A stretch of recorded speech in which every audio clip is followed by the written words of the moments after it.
तो कैसे हैं आप सब लोग। यानी कि अपना रिवीजन लेक्चर में चैप्टर स्टार्ट हो रहा है जिसका नाम है डिसोल्यूशन ऑफ पार्टनरशिप फर्म। ठीक है, इससे पहले अपन ने जो लेक्चर लिया था वो लिया था अपन ने retirement and death of a partner. ठीक है, तो आज अपन लास्ट चैप्टर है पार्टनरशिप का जिसका दी एंड हो जाएगा रिवीजन लेक्चर के अंदर, डिसोल्यूशन ऑफ पार्टनरशिप फर्म। देखो अगर अपन बात करें, एक होता है पार्टनरशिप फर्म का डिसोल्यूशन, एक होता है पार्टनरशिप का डिसोल्यूशन। दोनों के डिफरेंस जरूर पढ़ के जाना, पेपर में आ सकते हैं। पार्टनरशिप का डिसोल्यूशन क्या होता है और फर्म का डिसोल्यूशन क्या होता है। पार्टनरशिप का डिसोल्यूशन तो हम पढ़ते आ रहे हैं कि पार्टनरशिप जैसे पहले दो पार्टनर थे, फिर तीसरा पार्टनर आया, एडमिशन के टाइम पे पढ़ा, रिटायरमेंट के टाइम पे पढ़ा, और अपन ने पढ़ा डेथ किट। इसके लिए वर्ड पूछा जाता है, इसे अपन बोलते हैं रिकॉन्स्टिट्यूशन ऑफ पार्टनरशिप। पार्टनरशिप के अंदर चेंजेस कब कब होते हैं, आगे कहानी समझ में, रिकॉन्स्टिट्यूशन। अब उसके बाद बात कर लेते हैं, अब फर्म का डिसोल्यूशन क्या होता है, जिसमें फर्म का दी एंड है, अब फर्म आगे कंटिन्यू नहीं रहेगी। लेकिन पार्टनरशिप का जब डिसोल्यूशन होता है तो फर्म आगे कंटिन्यू रहती है। कंटिन्यू का मतलब जैसे पहले दो पार्टनर थे, समझना एडमिशन के बारे केस में अपन बात कर रहे हैं, पहले दो पार्टनर थे, ठीक है, तीसरा पार्टनर आया। अब ये जो आया तो जो दो पार्टनर थे, तो पार्टनरशिप में के अंदर तीन पार्टनर होगा तो डीड दोबारा से रेडी होगी। इसे अपन बोलते हैं पार्टनरशिप का, किसका, पार्टनरशिप, फर्म का नहीं, पार्टनरशिप का। ठीक है, रिकॉन्स्टिट्यूशन। ठीक है, यानी कि चेंजेस होते हैं। अब लेकिन बात करें अपन फर्म के बारे में, जहां पे फर्म के अंदर क्या होता है, अब फर्म आगे कंटिन्यू नहीं रहेगी। लेकिन देखो एडमिशन के टाइम पे कंटिन्यू रहती है, रिटायरमेंट के टाइम पे कंटिन्यू रहती है, और डेथ के टाइम पे कंटिन्यू रहती है। लेकिन फर्म का जब दी एंड हो जाए तो अब आगे कोई कंटिन्यू नहीं रहेगी। इसका मतलब हमें यहाँ पे इसका सारा काम तमाम खत्म करके चलना है। यहाँ पे लास्ट में हमें बैलेंस शीट प्रिपेयर नहीं करनी, ये बात तो यही समझ में आ जानी चाहिए, क्योंकि इस चैप्टर में बैलेंस शीट तो प्रिपेयर अब नहीं होगी। पहला पॉइंट क्लियर है सबका। चलिए अब बात कर लेते हैं, जब फर्म का डिसोल्यूशन होगा तो थ्योरेटिकल फ्रेमवर्क में आप लोग पढ़ के जाएंगे फर्म का डिसोल्यूशन कब कब होता है। जैसे फर्म का डिसोल्यूशन जैसे एक पॉइंट आए और तुमने पढ़ा नहीं हो, लेकिन इसमें नॉर्मल तुम्हें ये बात समझ में आनी चाहिए कि हमने जब फर्स्ट चैप्टर में पढ़ा था तो हमने ये पता था, इन्होंने बताया कि कम से कम दो पार्टनर होने चाहिए। अब ये कह रहे हैं 6 पार्टनर थे, ठीक है, और 5 हो गए इंसॉल्वेंट, इंसॉल्वेंट तो दिवालिया। तो क्या पार्टनरशिप फर्म कंटिन्यू हो सकती है? This statement is true and false, then false. आगे यानी कोई कंटिन्यू नहीं रह सकती। क्यों नहीं रह सकती? क्योंकि एक ही पार्टनर तो रह गया ना, और एक पार्टनर से फर्म कंटिन्यू नहीं रह सकती। आगे समझने, दूसरा क्वेश्चन कैसे पूछ सकता है, 5 पार्टनर थे, 3 इंस्टॉलमेंट हो गए, तो पार्टनरशिप कंटिन्यू चलेगी या नहीं चलेगी? तो चलेगी, क्योंकि कम से कम 2 पार्टनर तो चाहिए। ये 1-2 नंबर के एमसीक्यूज ऐसे आते हैं जो हर किसी के लिए नहीं होते, जो थ्योरेटिकल फ्रेमवर्क को पढ़ के जाएंगे उन्हीं के समझ में आएंगे। आगे कहानी समझ में। अब चलते थोड़ा सा आगे, तो आप लोग केस पढ़ के जाना। कंपलसरी डिसोल्यूशन होता है जब कोर्ट कह देती है कि आदेश दे देती है बंद करना, तो बंद होगा। ठीक है, आपके फर्म का टाइम ड्यूरेशन कंप्लीट हो जाए, डिसोल्यूशन होगा। फर्म का जो आपका ऑब्जेक्ट है वो इलीगल हो जाए, डिसोल्यूशन होगा। अगर पार्टनरशिप खुद नोटिस लिख के देते कि हमें बंद करनी है, तो बंद होगी। और आपकी फर्म कंटिन्यूअसली लॉस में चल रही है, तो हम उसे क्या कर सकते हैं, डिसोल्व कर सकते हैं कोर्ट के आदेश पर। दैट्स इट, कोई परेशानी है इसमें? चलिए, अब सब डिसोल्यूशन हो रहा है फर्म का, इसमें थोड़ी सी एक बात समझना अच्छे से। अब जब फर्म का डिसोल्यूशन होगा तो फर्म के पास असेट होंगी। देखो जैसे अब डिसोल्यूशन के टाइम पे फर्म के पास जो असेट होंगी उनको सेल किया जाएगा और फर्म अपनी लायबिलिटी को पे करेगी। तो क्वेश्चन यहां से बन सकता है कि लायबिलिटी का सीक्वेंस क्या होता है पे करने का। असेट तो सारी बेच दी जाएंगी, और असेट्स को बेचने के बाद जो पैसा फर्म के पास आएगा, फर्म उससे लायबिलिटी पे कराएगी। सीक्वेंस बता रहा हूं, पहला समझना, सबसे पहले सिक्योर्ड क्रेडिटर का पेमेंट होगा। सिक्योर्ड क्रेडिट, ढंग से समझ लेना इस बात को, पहले होगा सिक्योर्ड क्रेडिटर का पेमेंट फर्स्ट पॉइंट पे। दूसरे पे अगर अपन बात करते हैं तो आउटसाइडर लोन का पेमेंट होता है, आउटसाइडर लोन। अब आउटसाइडर लोन में बैंक लोन आ गया, ठीक है, पार्टनर की वाइफ का लोन। इसमें बहुत बच्चे गड़बड़ करके आते हैं, एबीसी पार्टनर थे और नीचे लिखा हुआ है मिसेज ए लोन। तो भैया मिसेज ए लोन का मतलब है एक ही वाइफ का लोन है और वाइफ पार्टनर है नहीं, आउटसाइडर में माना जाएगा। तो आउटसाइडर लोन के अंदर बैंक लोन भी आ जाएगा और उसकी जो वाइफ है उसका लोन भी आ जाएगा। पेमेंट समझ गए आउटसाइडर में ये सारी। उसके बाद थर्ड नंबर पे पेमेंट होगा पार्टनर के लोन का, पार्टनर्स लोन। अगर पार्टनर से ने कोई लोन ले रखा है फर्म ने तो उसको पेमेंट करेगी। अब ये सीक्वेंस है, सबसे पहले secured creditor, outsider loan, outsider loan में बैंक आ गया, क्रेडिटर्स आ गए, क्या कहते हैं पार्टनर्स की वाइफ्स आ गई, सारे के सारे जो भी है वो आउटसाइडर है। पार्टनर का लोन इनके बाद पेमेंट होगा। आ गई कहानी समझ में, कोई दिक्कत कोई परेशानी है? और इसके बाद अगर जब कोई पेमेंट वगैरह बचता है तो वो पार्टनर्स को दे दिया जाता है। ठीक है, कहानी आ गई समझ में। इसके अंदर हम लोगों को क्या करना है, बैलेंस शीट तो बनानी नहीं है। अब आपको यहीं पे एंड बता के चलते हैं कि यहाँ पे कितने मैक्सिमम से मैक्सिमम अकाउंट आपसे क्वेश्चन में पूछ सकता है, वो सुन लो। पहला सबसे पहले हम लोग इसमें बनाएंगे रियलाइजेशन अकाउंट। और समझ लेना, अगर डिसोल्यूशन से क्वेश्चन आता है ना तो 4 नंबर के अंदर आपसे केवल रियलाइजेशन अकाउंट ही पूछेगा बस, अगर आता है तो क्वेश्चन। क्योंकि रियलाइजेशन अकाउंट सबसे थोड़ा डिफिकल्ट होता है, रिवैल्यूएशन की तरह नहीं होता ये, इसलिए रियलाइजेशन आपसे पूछ सकता है। डिसोल्यूशन छोटा देगा तो रियलाइजेशन पूरा क्वेश्चन करवा लेगा आपसे। तो रियलाइजेशन बनेगा पहला, आगे कहानी समझ में। उसके बाद इसमें पार्टनर्स कैपिटल अकाउंट बनेगा, पार्टनर्स कैपिटल अकाउंट बनेंगे। फिर इसमें बनेंगे लोन अकाउंट, पार्टनर्स का होगा, ठीक है, या पार्टनर्स को ले रखा होगा पार्टनर से, या पार्टनर्स को लोन दे रखा होगा। दो ही काम हो सकते हैं, या तो लोन फर्म ने ले रखा होगा पार्टनर से, या फर्म ने पार्टनर को लोन दे रखा हो, लोन अकाउंट हो गया।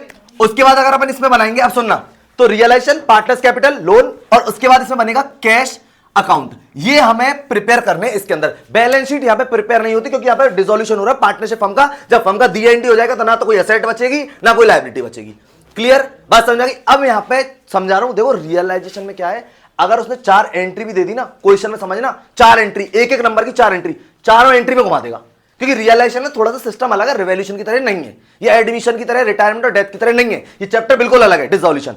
आ गई कहानी समझ में। अब सुनो, अब मैं आपको समझा रहा हूं यहां पे गुडविल का ट्रीटमेंट, उसको समझना एक बार। पहला पॉइंट, सबसे पहला पॉइंट है गुडविल की बात बताते हैं इसके अंदर, कि अगर आपको गुडविल दे रखी है बैलेंस शीट में, समझना सब पहले, गुडविल अगर आपको बैलेंस शीट में दे रखी है तो देखो, एडमिशन की बात करें, रिटायरमेंट की बात करें, डेथ की बात करें, अगर गुडविल पहले से अपीयर होती थी बैलेंस शीट के अंदर तो आप लोग क्लोज कर देते, एंट्री पोस्ट होती थी गुडविल यानी all partners capital account to goodwill, यही करते थे। लेकिन यहां तो ऐसा है ही नहीं है, अब यहां तो कुछ अलग सिस्टम है, वो भी देख लो। अगर गुडविल पहले से बैलेंस शीट में दे रखी है, समझना already appear in balance sheet, ठीक है। तो अब समझना क्या है, अगर पहले से बैलेंस शीट में दे रखी है तो आपको ये रियलाइजेशन अकाउंट में लेके जानी है। फर्स्ट ऑफ ऑल, जैसे हम असेट्स को रियलाइजेशन में लेके जाते हैं ना, वो भी समझाएंगे, सेम गुडविल रियलाइजेशन में जाएगी, एंट्री पोस्ट हो जाएगी यहां पे, उसको भी समझ लीजिए, रियलाइजेशन अकाउंट टू गुडविल। पहला पॉइंट समझ में आ गया, कोई दिक्कत? तो realisation account to goodwill clear.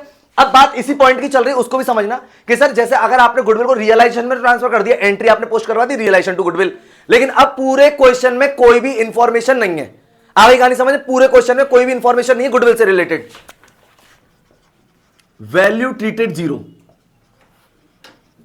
आगे कहानी समझ, जीरो ट्रीट करनी है, वैल्यू जीरो, कुछ नहीं है, कुछ नहीं करना, खत्म कहानी।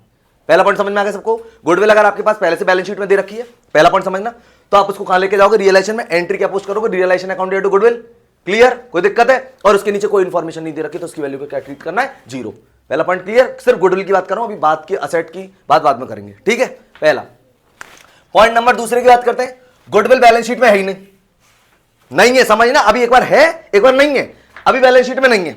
अब नहीं है तो क्या करेंगे, और मान के चलो नहीं है तो फिर कोई इंफॉर्मेशन है ही नहीं तो खत्म, कोई लेना देना नहीं है। लेकिन गुडविल का नीचे आपको रियलाइज्ड वैल्यू दे रखी है 1 लाख रुपए की। अब समझना ढंग से, गुडविल की नीचे रियलाइज्ड वैल्यू दे रखी है, बैलेंस शीट के नीचे इंफॉर्मेशन देगा ना अदर, उसमें देगा गुडविल की रियलाइज्ड वैल्यू 1 लाख या 50,000 60 कुछ भी दे, बैलेंस शीट में तो नहीं है। तो अब इसकी एंट्री क्या पोस्ट करेंगे, अब जरा सुन लो, बैंक या कैश जो भी होगा, account DR to realisation account, ये वाली एंट्री पोस्ट होगी। 1 लाख होगा तो 1 लाख, 50,000 होगा तो 50,000, जैसे भी होगा हम उतने रुपए से कर देंगे। बोलो बात समझ में आ रही है क्या? ये तब बता रहा हूं जब बैलेंस शीट में गुडविल नहीं है, ये कहां पे पड़ी हुई है, बाहर, तो तुमसे रियलाइजेशन की एंट्रीज पूछेगा, तुमको बोल देगा गुडविल जो है वो हुई है, रियलाइज हुई है, और कितने रुपए, 1 लाख, लेकिन बैलेंस शीट में तो कुछ है नहीं है, तो एंट्री पोस्ट होगी bank account to realisation. Point first, second complete, कोई दिक्कत है इसमें?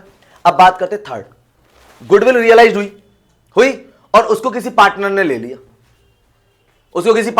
लिया, जब कोई पार्टनर गुडविल लेगा तो वही अपन ने तो कई बार जिक्र करा है, जब कोई पार्टनर असेट लेता है उसकी कैपिटल कम करते हैं, एंट्री पोस्ट होगी इसमें partners capital account DR to realisation. सब काम रियलाइजेशन के थ्रू होगा, सब कुछ रियलाइजेशन के थ्रू होता है। यहां पे कोई असेट वसेट के नाम नहीं आते, पहले बता दे रहा हूं, इसीलिए थोड़ा सा अलग सिस्टम है, इसलिए पहले गुडविल का ट्रीटमेंट लेके चल रहा हूं साथ साथ। पहले गुडविल बैलेंस शीट के अंदर थी और वैल्यू तब उसकी जीरो मानते जब उसके बारे में कोई भी नीचे इंफॉर्मेशन नहीं दे रखी होगी, तो हम पहले गुडविल को जो है वो हम पर लेके जाएंगे रियलाइजेशन में, एंट्री अपन लोग क्या पोस्ट कर रहे थे, रियलाइजेशन अकाउंट टू गुडविल, ठीक है। और कोई भी वैल्यू बाहर नहीं है तो जीरो ट्रीट करेंगे, इसका मतलब उसकी कोई भी रियलाइज्ड अमाउंट नहीं होगी। दूसरा पॉइंट ये बोला था कि अगर मान के चलो बैलेंस शीट में गुडविल है ही नहीं तो कोई बात नहीं, लेकिन नीचे इंफॉर्मेशन में दे रखा है कि 1 लाख रुपए की गुडविल आपको रियलाइज हुई है, अमाउंट रियलाइज हुआ है, एंट्री पोस्ट करेंगे बैंक या कैश अकाउंट टू रियलाइजेशन। आगे क्या नहीं समझे? फिर अपन ने तीसरी बात ये बताई कि गुडविल रियलाइज हुई और वो किसी पार्टनर ने ले ली, तो असेट ले ली, उसकी कैपिटल कम करेंगे, एंट्री पोस्ट कर दी partners capital account to realisation account. आगे क्या नहीं समझ में? कोई दिक्कत है इसमें, कोई परेशानी? तो ये गुडविल के इसमें कुछ पॉइंट थे जो कि अपन ने यहाँ पर करें, और इससे ज्यादा इसमें गुडविल है नहीं है, कोई गुडविल का ट्रीटमेंट नहीं है। देखो सबसे अच्छी बात क्या है इसमें आपको गुडविल का वैल्यूएशन ही नहीं करना, कोई वैल्यूएशन नहीं करना, वो तो अपने आप देगा जो है, क्योंकि पार्टनर आ थोड़ी रहा जिससे आपको गुडविल का पैसा लेना है। आगे क्या नहीं, बिजनेस बिकेगा या बिजनेस बंद होगा जो भी, ठीक है। तो अपने को बस इसमें गुडविल को समझना है, करना क्या था, बैलेंस शीट में दे रखी हो, रियलाइजेशन में ट्रांसफर कर देना, नीचे इंफॉर्मेशन देंगे तो अपन उसका पैसा लिखेंगे, नहीं तो उसको जीरो ट्रीट करेंगे। कोई पार्टनर लेता है तो एंट्री पोस्ट कर देंगे partners capital account to realisation, कोई गुडविल का पैसा रियलाइज होता है तो एंट्री पोस्ट करेंगे बैंक के कैश अकाउंट टू रियलाइजेशन। लेकिन पूरे क्वेश्चन में अगर कुछ भी नहीं लिखा रियलाइज्ड अमाउंट का तो ट्रीट करेंगे जीरो। आगे क्या नहीं समझ में? कोई दिक्कत, कोई परेशानी? ये गुडविल का ट्रीटमेंट है, इसमें छोटा सा प्यारा सा, और कुछ नहीं है इसके अंदर। ठीक, अब अपन चलते हैं जी, अब रियलाइजेशन की बात समझ आते थे एक बार के रियलाइजेशन में करना क्या क्या। ठीक है, मोस्ट इंपॉर्टेंट एंट्रीज आपको मैं यहाँ पे बताता चल रहा हूँ, एक बार उनको और देख लो फटाफट फटाफट। देखो सबसे पहले क्या होता है, रियलाइजेशन का पहले तो नेचर समझ लो, नॉमिनल नेचर। ठीक है, जैसे रिवॉल्यूशन का नॉमिनल है, सेम रियलाइजेशन का नॉमिनल है। अब ये कैसे कैसे होगा, तो देखो बैलेंस शीट होगी जो ऑलरेडी आपके पार्टनरशिप के लिए आपको दे रखी होती है, उस बैलेंस शीट के पहले आपको आइटम्स को ट्रांसफर करना है रियलाइजेशन अकाउंट के अंदर। ठीक है, बैलेंस शीट क्वेश्चन में गिवन होती है, उस बैलेंस शीट के सारे आइटम्स को रियलाइजेशन में ट्रांसफर करते हैं, एक्सेप्ट कौन कौन से आइटम, वो याद रखने। अब सुन लो कौन कौन से आइटम रियलाइजेशन में नहीं जाते। कैश नहीं जाएगा सर, बैंक नहीं जाएगा, पार्टनर्स कैपिटल नहीं जाएगी, करंट अकाउंट नहीं जाएगा, रिजर्व एंड सरप्लसेस नहीं जाएंगे। ये ध्यान से समझना है, यहां पे ये नहीं जाते आइटम, कहीं रियलाइजेशन में ठोक ठाक क्या जाओ उनको। कैश नहीं जाएगा, बैंक नहीं जाएगा, पार्टनर्स कैपिटल नहीं जाएगी, करंट अकाउंट नहीं जाएगा, और रिजर्व एंड सरप्लस नहीं जाएगा। और क्या नहीं जाएगा, नहीं जाएगा पार्टनर्स का लोन। लेकिन अगर पार्टनर्स की वाइफ का लोन है तो वो तो ट्रांसफर कर देना। ठीक है, तो मैं तो वो आइटम बता रहा हूं जो जाते नहीं है। और फिर उसके बाद फिर क्वेश्चन मत करना फिर जाता क्या है, तो फिर बता तो दिया, जो नहीं जाता उसको याद रखना है, बाकी सब जाते हैं। आगे कहानी समझ में, ये सारी चीजें नहीं जाती। क्लियर, आगे कहानी समझ में। चलिए अब हमको क्या करना है, ये तो आइटम अब नहीं जाते रियलाइजेशन के अंदर, तो इसका थोड़ा सा आप लोग ध्यान रखेंगे। ठीक, अब अपन बता रहे हैं कि रियलाइजेशन अकाउंट में बैलेंस शीट के जो आइटम्स होते हैं उनको ट्रांसफर कैसे करा जाता है, तो सुन लीजिए। हम जब असेट को ट्रांसफर करेंगे, ठीक है, असेट को जब इसमें एंट्री पता है क्यों समझानी पड़ रही है, क्योंकि मेन कारण इसका यही है। अकाउंट तो प्रिपेयर करवाएगा, लेकिन अगर एंट्री अगर पूछ ली, डिसोल्यूशन में मोस्टली कई बार क्या होता है एंट्री भी पूछी जाती है, तो अपन को वो आनी चाहिए। असेट्स को जब रियलाइजेशन में ट्रांसफर, देखो असेट्स का बैलेंस होता है डीआर, उसको सीआर करेंगे तो एंट्री पोस्ट हो जाएगी। देखो realisation account DR to asset account हो गई, कोई दिक्कत है इसमें। पहला ट्रांसफर, उसके बाद असेट्स के बाद फिर हम लोग ट्रांसफर करेंगे लायबिलिटी को। अब लायबिलिटी कैसे ट्रांसफर होगी सुन लो, liability account DR to realization. आ गई कहानी समझ में। अब हमने असेट्स और लायबिलिटीज को ट्रांसफर कर दिया। ठीक है, अब होगा क्या, फर्म अपनी असेट को बेचेगी तो पैसा आएगा। प्रॉफिट लॉस पे कोई ध्यान नहीं देना आपको। 1 लाख की मशीन थी, 50,000 में बेची, 1.5 लाख में बेची, 5 लाख में बेची, 50 लाख में बेची, आपको कुछ नहीं करना, बस बिकनी चाहिए, रुपया आना चाहिए। आगे कहानी समझ में। अब मान के चलते हैं असेट बेचेंगे तो पैसा आएगा। अब सारा का सारा काम, एक वर्ड लिख दे रहा हूं यहां पे, इसी से चलेगा, इसी से चलेगा, बस रियलाइजेशन के थ्रू चलेगा सारा काम, क्योंकि हमने असेट ट्रांसफर कर दी, लायबिलिटी ट्रांसफर कर दी। अब असेट बेचेंगे तो पैसा आएगा। एंट्री जरा सुनना भैया, बैंक या cash account DR to realisation account हो गया सर। प्रॉफिट लॉस का कोई ध्यान नहीं रखना, ऑटोमेटिक अकाउंट सेट ऑफ करेगा खुद ही। बात करते हैं 4th नंबर पॉइंट की। अब लायबिलिटी का पेमेंट कराएंगे, जब लायबिलिटी का पेमेंट कराएंगे मतलब हम तो रियलाइजेशन को पेमेंट करा रहे हैं। Entry realisation account DR to cash account या बैंक अकाउंट, ठीक है, जो भी होगा वो लिख देंगे आप। बोलो बात समझ आ गई क्या, कोई दिक्कत है, कोई परेशानी। 4 एंट्री बिल्कुल ऐसी चलना है। असेट ट्रांसफर करी, लायबिलिटी ट्रांसफर करी, असेट को बेचने से पैसा है, लायबिलिटी को पेमेंट करने से पैसा गया, दैट्स इट। अब चलते हैं साहब यहां पे, अब चलते हैं रियलाइजेशन अगर हम करेंगे तो खर्चा होता है, तो रियलाइजेशन का जो खर्चा होता है वो रियलाइजेशन के नाम ही जाएगा, पैसा जाएगा उसमें भी। तो एंट्री पोस्ट होगी realisation account DR to cash या बैंक अकाउंट, जो भी होगा उससे कर देंगे। ये रियलाइजेशन के खर्चे रहेंगे, जो रियलाइजेशन का काम होगा तो उस पर खर्चे होते हैं। आगे गाने समझ में, एंट्री पोस्ट होगी realisation account DR to cash या बैंक अकाउंट। आगे गाने समझ में, कोई दिक्कत है इसमें, कोई परेशानी। अब समझना, उसके बाद अब थोड़ा सा मामला घूमेगा। अब घूमेगा क्या, उसको समझ लो। एक्सपेंसेस का बता रहा हूं होता क्या है। एक्सपेंसेस बोला किसी पार्टनर ने कि जो भी फर्म के एक्सपेंसेस होंगे उसको मैं वियर करूंगा। पार्टनर बोल रहा है फर्म से कि जितने भी रियलाइजेशन एक्सपेंसेस होंगे उन सबको मैं वियर करूंगा। आगे गानी समझ में। तो अब एक बार बताओ, फर्म की लायबिलिटी ले रहा है ना। एंट्री जरा देखना एक मिनट यहां पे, realisation account DR to partners capital account. हमसे समझना है इस एंट्री को। क्या बोला इसने, रियलाइजेशन अकाउंट टू पार्टनर्स। ये क्या बोला है, पार्टनर ने बोला कि मैं आपके सारे जो भी रियलाइजेशन खर्चे वो मैं ले रहा हूं, मैं वियर करूंगा। एंट्री पोस्ट कर दी realization account to partners capital, कहानी खत्म। कोई दिक्कत। 5,000 के होंगे, 50,000 के होंगे, 25 लाख के होंगे, 50 लाख के होंगे, सब इसमें वो पार्टनर को देंगे। Entry realisation to partners capital account, ठीक है। लेकिन अब यहां पे ऐसा नहीं है। अब सौदा डन हो गया। अब सौदा डन ऐसा हुआ, पार्टनर से बात हो गई, पार्टनर ने बोला मैं रियलाइजेशन एक्सपेंस लूंगा। फर्म ने कहा हम तो भाई से 50,000 रुपए आपको दे सकते हैं बस, इसके अलावा हम आपको नहीं दे पाएंगे। अब खर्चा 10,000 का हो, खर्चा 1 लाख का, वो आपके ऊपर है। अब फिक्सेशन हो गया 50,000 का। आगे समझ में। अब खर्चे पर ध्यान नहीं देना। अब नीचे क्या लिखाएगा, डील हुई है 50,000 में, नीचे लिखा है एक्सपेंसेस ओनली 10,000। तो बच्चे क्या करते हैं, 10,000 से क्वेश्चन करके आते हैं, भैया 10,000 से अब लेना देना नहीं है। जब मेरा आपसे फिक्सेशन हो गया 50,000 रुपए का, अब चाहे खर्चा 10,000 का हो और चाहे खर्चा हो 1 लाख का, एंट्री 50,000 से करनी है। इस पर ध्यान से समझना है इस बात को। 50,000 से एंट्री सेम यही होगी, realisation account to partners capital account 50,000, same यही एंट्री होगी। लेकिन अब सौदा डन है, 50,000 में। यहां पर सौदा डन नहीं था, 1 लाख खर्चा होगा तो 1 लाख, 50,000 होगा तो 50,000, 25 लाख होगा तो 25 लाख। लेकिन एक में हमने सौदा डन कर दिया, 50,000 रुपए फर्म देगी, एंट्री होगी रियलाइजेशन टू पार्टनर्स कैपिटल, खर्चा कितना भी हो जाए उससे कोई फर्क नहीं पड़ता, आपको ध्यान भी नहीं देना।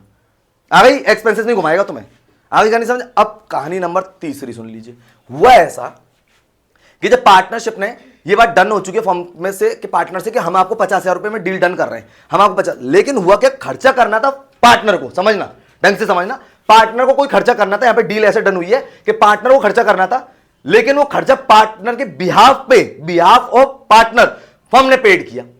मतलब किसी पार्टनर को 50,000 पेड करने थे, लेकिन वो उसने करे नहीं, उसने फर्म को बोल दिया कि तुम मेरे ब्याह पे पेड कर दो। तो एक बात बताओ, क्या वो पैसे फर्म उससे लेगी नहीं क्या? तो फर्म कह रही है हम पैसे नहीं ले रहे, हम तो ये मान के चले हमने आपकी कैपिटल कम कर दी पूरी 50,000 से। ठीक, अब एंट्री देखने जा रहे हैं यहां पे, पार्टनर्स कैपिटल अकाउंट डीआर। आ गई कहानी समझ में? कोई दिक्कत है? टू कैश अकाउंट या बैंक अकाउंट, बोलो कोई दिक्कत है कि इसमें कोई परेशानी? एंट्री पोस्ट करिए, partners capital account DR to cash या बैंक। ठीक है, तो समस्या कोई दिक्कत इसमें, कोई परेशानी है तो ये एंट्री इसमें पोस्ट कर देंगे। ये वाली तब है जब पार्टनर के बिहाफ पे पेमेंट किसने करा है? फर्म ने। तो फर्म तो ये करेगी कि हमने तो उसके कैपिटल का पेमेंट करा दिया। क्लियर? कोई दिक्कत है, कोई समस्या है इसमें? यहां तक का ये एक्सपेंसेस के बारे में कुछ कहानी थी जो मैंने आपको यहां पे रख दी। अब बात करते हैं दो चीज के बारे में, असेट और लायबिलिटी। जब कोई पार्टनर असेट टेक ओवर करेगा फर्म की तो उसकी कैपिटल कम होगी, एंट्री आपको पोस्ट करनी है partners capital account DR to realization. सुन लो फिर ढंग से इसको, partners capital account DR to realization. जब कोई पार्टनर फर्म की असेट को टेक ओवर करता है तो उसकी कैपिटल कम होती है। रट लेनी है ये बात तो कि असेट लेगा तो कैपिटल कम होगी और लायबिलिटी लेगा तो कैपिटल बढ़ेगी। कैपिटल का बैलेंस होता है सीआर, असेट लेने से कम होगी तो एंट्री पोस्ट क्या करेंगे? Partners capital account DR to realisation. खत्म। लायबिलिटी अगर किसी पार्टनर ने टेक ओवर करी है तो क्या एंट्री पोस्ट होगी? तो अब एंट्री सुन लीजिए, एंट्री पोस्ट होगी realisation account DR to partners capital account, क्योंकि उसने फर्म की लायबिलिटी ली है। लायबिलिटी लेने से कैपिटल इंक्रीज होती है, असेट लेने से कैपिटल डिक्रीज होती है। क्लियर? कोई परेशानी इसमें, कोई समस्या? अब बच्चों के मन में एक क्वेश्चन आ रहा होगा, अब अनरिकॉर्ड का और बता दो फटाफट। अनरिकॉर्ड असेट्स और अनरिकॉर्ड लायबिलिटी, और सुन लीजिए आप। अनरिकॉर्ड कोई असेट थी, उसका 1 लाख रुपया मिला, एंट्री पोस्ट होगी कैश या bank account DR to realisation. Unrecorded asset की बात कर रहा हूं, अनरिकॉर्ड असेट से पैसा तो आएगा तो कैश या bank account DR to realisation. पहला पॉइंट समझ में आ गया? कोई दिक्कत? अनरिकॉर्ड लायबिलिटी को पेमेंट किया, एंट्री पोस्ट होगी realisation account DR to cash to bank. दोनों चीज समझ में आ रही है? अनरिकॉर्ड असेट से अगर पैसा आया तो कैश और बैंक अकाउंट डीआर टू सब कुछ रियलाइजेशन में जाना है। तो मैं तो कुल मिला के कहानी ये है, कैश या bank account DR to realisation. Liability का पेमेंट कर रहे हो तो आप एंट्री पोस्ट करेंगे realisation account DR to cash to bank. ठीक, कोई दिक्कत, कोई परेशानी? अब यहां पे एक नया ट्विस्ट और आ गया, उसे भी सुन लो। हुआ ऐसा कि कोई अनरिकॉर्ड असेट थी और उस अनरिकॉर्ड असेट को किसी पार्टनर ने ले लिया। अनरिकॉर्ड असेट थी और उस अनरिकॉर्ड असेट को किसी पार्टनर ने ले लिया, तो अपने को सीधी सीधी एंट्री ये ठोकनी है partners capital account DR to realisation account. जब कोई पार्टनर अनरिकॉर्ड असेट्स को लेगा तो उसकी एंट्री सेम यही पोस्ट होगी, partners capital account DR to realisation. सबको बात समझ में आ रही है क्या भैया? और ऐसी कोई अनरिकॉर्ड लायबिलिटी को अगर कोई पार्टनर ले रहा है सीधे तो एंट्री क्या पोस्ट होगी? Realisation account DR to partners capital account. ठीक, बात समझ में आ रही है? कोई दिक्कत है? तो ये सारी की सारी रियलाइजेशन की कुछ मोस्ट एंट्रीज थी जो अपन ने आपको समझा दी है। ठीक है, अच्छा अब एक बात समझ लो, अगर रियलाइजेशन का अकाउंट बनाएंगे और उससे प्रॉफिट या लॉस आएगा, प्रॉफिट होगा पार्टनर्स में डिस्ट्रीब्यूट होगा, लॉस होगा तो पार्टनर में डिस्ट्रीब्यूट होगा। एंट्री क्या पोस्ट होगी? सुन लो, जब रियलाइजेशन में प्रॉफिट होगा तो एंट्री पोस्ट होगी realisation account DR to partners capital account profit के केस में, और लॉस के केस में एंट्री पोस्ट होगी partners capital account DR to realisation. बात समझ में आ रही है क्या? कोई दिक्कत? जैसे रिवैल्यूएशन में करते हैं सेम प्रॉफिट लॉस को बांटने की रियलाइजेशन के अपन को करनी पड़ेगी। ठीक है, तो ये कुछ एंट्रीज है। और अभी है ना, इसका जैसा अपन अभी अकाउंट लेंगे ना तब आपको ये और भी अच्छे से समझ में आएगा। अभी तो एंट्री तो आपने समझ ली, और क्या क्या नहीं जाता इसमें बहुत ध्यान देना है, नहीं तो बच्चे तो आधे से ज्यादा चीजें इसी में डाली जाते हैं। गुडविल बता दी है मैंने, फिर गुडविल का कोई जिक्र नहीं होना चाहिए। अगर गुडविल आपकी बैलेंस शीट में दे रखी तो आपको रियलाइजेशन में डालनी है, उससे रिलेटेड कोई इंफॉर्मेशन नीचे नहीं दे रखी तो जीरो ट्रीट करना है। अगर कोई गुडविल पहले से बैलेंस शीट में नहीं थी, लेकिन नीचे बोल रखा है कि 1 लाख रुपए की रियलाइज हुई तो एंट्री पोस्ट करनी है कैश या bank account DR to realisation. अगर कोई गुडविल को कोई पार्टनर ले लेता है तो एंट्री अपन को पोस्ट करनी है partners capital account DR to realisation. Clear? कोई दिक्कत, कोई परेशानी? तो ये वाली एंट्रीज है। अभी अपन इसका क्वेश्चन ले रहे हैं रियलाइजेशन का, आपको और भी एक नंबर समझ में आएगा। ठीक है, आयोग की एंट्रीज आपको अच्छे समझ में आ गई होंगी। क्वेश्चन ले रहे हैं, इसके अंदर अपन को यहाँ पे लास्ट का पॉइंट पहले पढ़ देते, प्रिपेयर अपन को इसमें रियलाइजेशन अकाउंट प्रिपेयर करना है। रियलाइजेशन अकाउंट प्रिपेयर करेंगे और एंट्री के साथ आपको समझाएंगे पूरा क्वेश्चन। ठीक है, 1 नंबर क्वेश्चन है ये। क्वेश्चन लिखा हुआ ए एंड के पार्टनर है in a firm sharing a profit and loss in the ratio of 3:2, यानी कि दो पार्टनर है, एक तो ए और एक है के, और इन्होंने कितने रेशियो में? 3:2 में। कोई परेशानी इसमें? इन्होंने लिखा 31 मार्च 2018 को इनकी बैलेंस शीट दे रखी थी, ट्रेड क्रेडिटर दे रखे, एम्प्लॉय प्रोविडेंट फंड दे रखे। देखो एम्प्लॉय प्रोविडेंट फंड के बारे में आपको बताऊं, बच्चों के बड़े कंफ्यूजन था कि जैसे रिजर्व होता है वैसे होता है, नहीं भैया, एम्प्लॉय प्रोविडेंट फंड लायबिलिटी होती है फर्म की, जो फर्म को पेड करनी पड़ती है, एम्प्लॉयज के लिए ईएफ पीएफ अकाउंट बनाया जाता है, उसे बोलते हैं provident fund, employ provident fund, उसका पैसा देना होता है फर्म को, ठीक है? तो लायबिलिटी पे करेंगे इसको। चलिए, मिसेज ए लोन मतलब एक ही वाइफ का लोन आ गया, और यहां पे लिखा है केस लोन यानी कि पार्टनर का लोन है, दोनों में डिफरेंस समझ में आ गया? मिसेज ए लोन यानी वाइफ का है, और के लोन मतलब के पार्टनर जो उसका है। WCR दे रखा है, वर्कमैन कंपनसेशन रिजर्व, इसके बारे में भी थोड़ी चर्चा करेंगे, नीचे पॉइंट होगा उसके हिसाब से अभी, ठीक है? इन्वेस्टमेंट फ्लक्चुएशन रिजर्व होता है जो कि इन्वेस्टमेंट के पर्पज से लिए बनाया जाता है। हमें पता है इन्वेस्टमेंट एसेट होती है, जब उसको हम लोग रियलाइजेशन में ट्रांसफर करेंगे तो WCR भी रियलाइजेशन में ट्रांसफर होगा, ओ सॉरी IFR भी ट्रांसफर होगा, इन्वेस्टमेंट फ्लक्चुएशन रिजर्व, ठीक है? जब हम इन्वेस्टमेंट ट्रांसफर करेंगे ना तो उसका IFR भी हम लोग रियलाइजेशन में ट्रांसफर करेंगे, ठीक?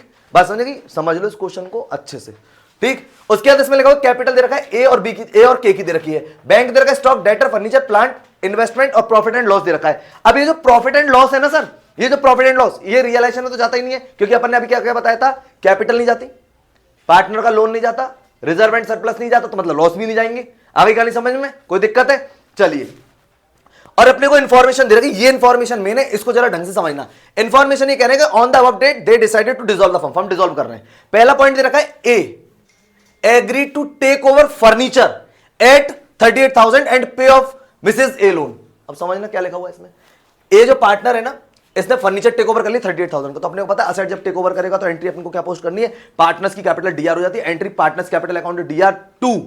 आगे का नहीं समझना, रियलाइजेशन, कोई दिक्कत होगी उसकी कैपिटल कम हो जाएगी, कोई परेशानी? चलिए अब बात कर लेते हैं नेक्स्ट पॉइंट के बारे में।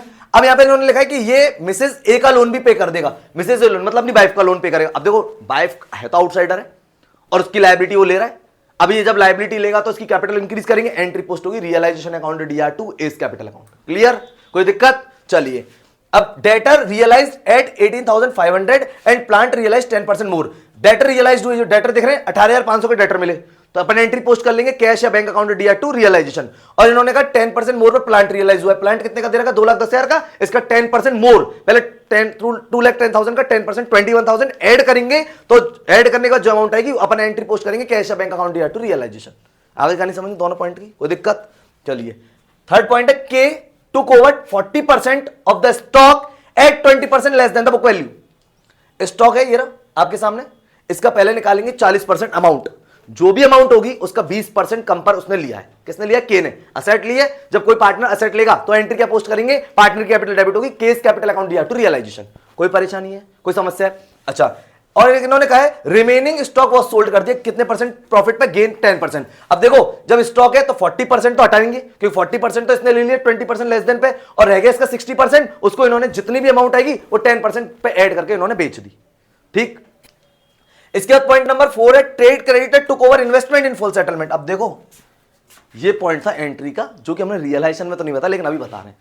जब कोई लायबिलिटी किसी असेट से सेट ऑफ कराई जाती, क्रेडिटर को पेमेंट के रूप में कोई असेट देते हैं, कोई एंट्री पोस्ट नहीं होती उसकी।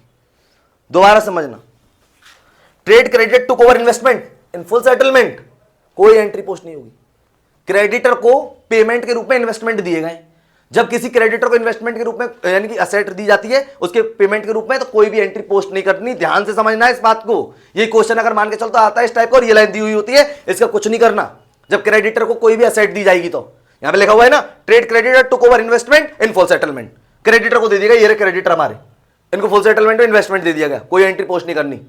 आगे का नहीं समझ में, कोई दिक्कत? चलिए, के एग्रीड। अब देखो यहां पे ध्यान देना, जो बताना है, जो भी आपको रियलाइजेशन के एक्सपेंसेस की बात चल रही थी ना, वो देखो ये रही, K agree to took over the responsibility of completing dissolution at an agreed remuneration of ₹12,000।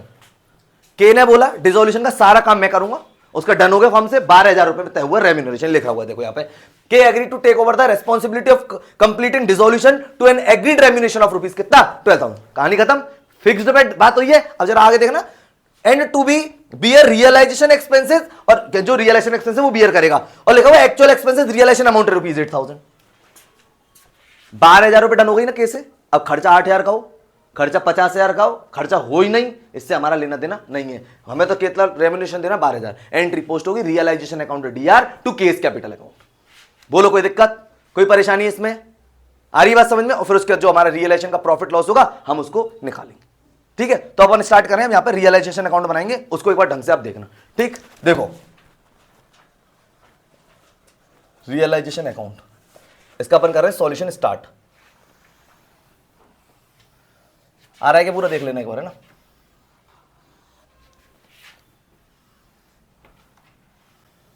पहले तो भैया यही पता होना चाहिए कि क्या क्या चीजें नहीं जाती। अगर यही चीज नहीं पता है तो तुम तो सब चीजों को ट्रांसफर करो तो गलत हो जाएगा ना।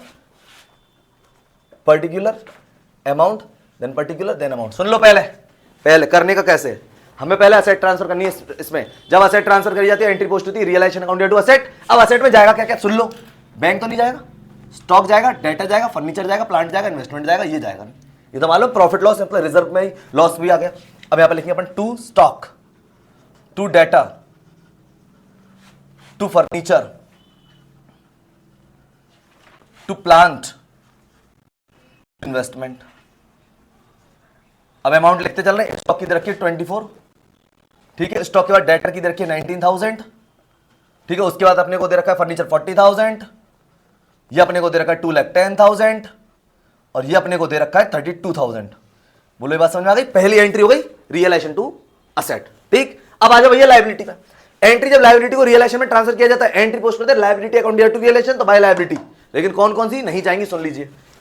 सबसे पहले यही नहीं जाएगा पार्टनर का लोन, दैट्स इट। मिसेस का तो जाएगा क्योंकि आउटसाइड है, ठीक है। WCR के बारे में भी कहानी समझा देंगे आपको। IFR जाएगा क्योंकि इन्वेस्टमेंट है तो उससे रिलेटेड IFR भी जाएगा। इसको यहां लिख देता हूं hand to hand by IFR, investment fluctuation reserve 4,000 का, ये जाएगा ही जाएगा। इस पे कोई क्वेश्चन मार्क नहीं है और करना भी नहीं। IFR जाएगा, इन्वेस्टमेंट का बना हुआ है, इन्वेस्टमेंट गया तो IFR भी गया, ठीक है। और पार्टनर्स की कैपिटल अकाउंट नहीं जाता। बोले बात समझ आ गई? तो क्रेडिटर जाएंगे, एम्प्लॉय प्रोविडेंट फंड जाएगा और ये मिसेज लोन जाएगा। अब WCR की भी बात करेंगे, रुक जाओ। पहले यहां पर लिखेंगे बाय क्रेडिटर, और क्रेडिटर दे रखे 42,000 के, ठीक है। यहां लिखे by employ provident fund, EPF लिख दे रहा हूं शॉर्ट फॉर्म में इसको, ठीक है, 60,000। और उसके बाद अगर अपन बात करते हैं मिसेज लोन, तो बाय मिसेज ए लोन, ठीक है। ये जाएगा साहब आपका 9,000 का। बोलो बात समझ में आ गई क्या? ये वाली के लोन नहीं जाएगा क्योंकि पार्टनर का लोन है। अब बात कर लेते हैं WCR के बारे में। देखो WCR का थोड़ा सा सिस्टम अलग है। वर्कमैन कंपनसेशन रिजर्व के बारे में नीचे कोई भी इंफॉर्मेशन नहीं है ना, तो कोई भी इंफॉर्मेशन नहीं मतलब कोई लायबिलिटी क्रिएट नहीं हुई है, तो ये सीधा पार्टनर्स कैपिटल अकाउंट में जाएगा। ये केवल उतना ही जाता है इसमें जितनी लायबिलिटी क्रिएट होती।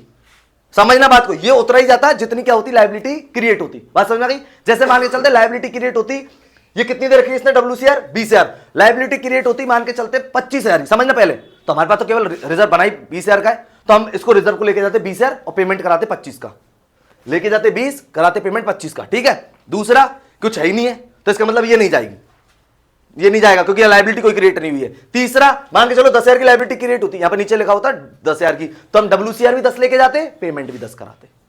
आ गई कहानी समझ में? जितना लायबिलिटी क्रिएट होगी हम उतना ही रिजर्व लेके जाना है। लेकिन बस एक केस में होता है कि जब रिजर्व तो है 20,000, लायबिलिटी हो गई क्रिएट 25, तो 20,000 तो जाएगा ही ना, जो बना हुआ है रिजर्व तो वो तो ले जाते 20, यहां पेमेंट क्या करा देते 25 का। आ गई कहानी समझ में? इसकी ऑलरेडी हमने एक वीडियो डाली हुई है, आप उसको और भी देख सकते हैं, लेकिन रिवीजन के तौर पर अभी अपन मोटे तौर पर समझा के चल रहे हैं, ठीक है। उसका पीछे का आप लोग वहां से देख लीजिएगा। अब यहां उसका मतलब WCR नहीं जाएगा, क्यों? क्योंकि कोई भी लायबिलिटी क्रिएट नहीं हुई है। तो ये कहां जाएगा सर? सीधे जाएगा पार्टनर्स के कैपिटल अकाउंट में। क्लियर? कोई दिक्कत है, कोई परेशानी है? चलते हैं आगे। अब ये तो हमने ट्रांसफर कर दिया, अब ये तो हो गई कहानी। अब आ जाओ जरा इस पे, पहला पॉइंट पढ़ेंगे उसको समझना। इन्होंने बोला है A agreed to take over furniture, कितने रुपए में? 38,000 में। ए ने फर्नीचर ले लिया, फर्नीचर लेगा तो उसकी कैपिटल कम होगी, एंट्री पोस्ट होगी A's capital account DR to realisation. तो यहां पे लिखेंगे, सुन लो, यहां पे बाय एज कैपिटल ब्रैकेट में लिखेंगे फर्नीचर टेकन ओवर। बोलो बात समझ में आ गई क्या? और जितने रुपए में लिया उतने रुपए हम यहां पे लिख देंगे 38,000। पहला पॉइंट किस सबको समझ में आ गया? कोई दिक्कत? अब जरा एक आगे पढ़ो, इसमें लिखा and pay off Mrs A loan, और ए लोन उसने ले लिया, वो कह रहा है वो पे करेगा, तो लायबिलिटी ले ली, लायबिलिटी ले ली तो उसकी कैपिटल इंक्रीज होगी, एंट्री क्या पोस्ट करेंगे? Realisation account DR to A's capital account. कोई दिक्कत? यहां पे लिखेंगे to A's capital account bracket में मिसेज ए लोन टेकन, ठीक। कोई दिक्कत इसमें? कोई परेशानी? कितने रुपए का लोन दे रखा है इसका? 9,000 का। बोलो बात समझ आ गई क्या? ठीक, बात आ गई आपको? चलिए आगे। डेटर से रियलाइज हुए कितने? 18,500, और प्लांट से रियलाइज हुए 10% मोर। जब पैसा रिसीव्ड होगा तो देखो यहाँ पे बैंक दे रखा है, तो अपन लोग यहाँ पे क्या बैंक से एंट्री सारी पोस्ट करेंगे। एंट्री पोस्ट होगी बैंक अकाउंट DR2 रियलाइजेशन। ठीक है, यहाँ पे लिख रहा हूं बाई बैंक, इसको ढंग से देखना पहले तो। बाई बैंक अंडरलाइन करा, इसके नीचे लिखे पहले डेटर, और डेटर से कितना अमाउंट रियलाइज हुआ 18,500। प्रॉफिट लॉस से आपका कोई लेना देना नहीं है, अकाउंट खुद सेटलमेंट कर लेगा अपने आप ही। ठीक है, और प्लांट रियलाइज कितने परसेंट हुआ है 10% मोर पे। तो देखो प्लांट कितने रुपए का दे रखा था 2,10,000। 2 लाख अगर 10,000 की बात करें 10% तो 21,000 होता है, तो 2,10,000 और 21,000 और ऐड करेंगे तो 2,31,000 आ जाएगा। यहां पे लिखेंगे प्लांट। ठीक है, 2,31,000। सबको समझ में आ गया क्या? 21,000 का प्रॉफिट इसमें ऐड किया। ठीक, चलते हैं अब आगे। अब आगे की बात कर लेते हैं। इन्होंने कहा के ने टुक ओवर कर लिया 40% of stock at 20% less than the book value. इसको थोड़ा सा ढंग से समझना, मैं यहाँ पे इसका वर्किंग नोट बना रहा हूं। ये स्टॉक है, ठीक, इसके मैंने 2 पार्ट करे, 40% का पार्ट अलग कर लिया, 60% का पार्ट अलग कर लिया। क्यों? क्योंकि 40% ले रहा भैया के तो केवल। अब स्टॉक देखना था कितने का स्टॉक 24,000 का। 24,000 की अगर 40% की बात करें तो ये आएगा 9,600। ठीक है, 24,000 दे रखा है, इसका 40% 9,600 आएगा, और 24,000 का 60% करेंगे तो ये आएगा 14,400। बोलो ये बात समझ में आ गई? कोई दिक्कत, कोई परेशानी तो नहीं है ना? तो ये हो गया। अब हुआ क्या, ये वाला जो स्टॉक है ना, ये वाला स्टॉक ये ले लिया किसने?